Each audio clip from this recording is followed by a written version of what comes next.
टोपी के हवाले से हम लोग दो इंतहाओं के दरमियान में हैं। एक इंतहा वो है कि उसके बगैर नमाज ही नहीं होती।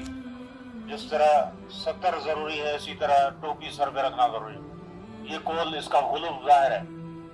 इसके मुकाबले में एक और भी है कि अगर यानी टोपी की कोई जरूरत ही नहीं है, मुतलकन सर इसी तरह रहना चाहिए हमेशा इसी हालत में, ये भी सही नहीं है।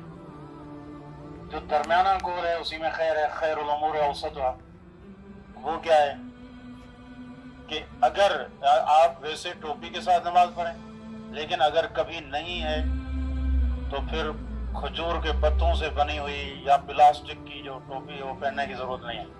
ये जीनत के भी मुनाफी है।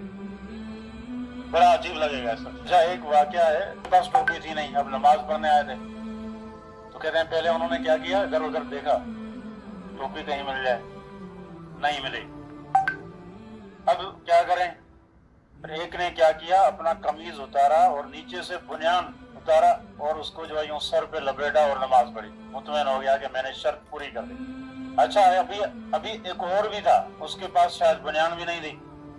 उसने क्या किया, कमीज के बटन खोले, उसको कमीज को ऊपर करके यहाँ पर ले आया और फिर नमाज पढ़ी उसने।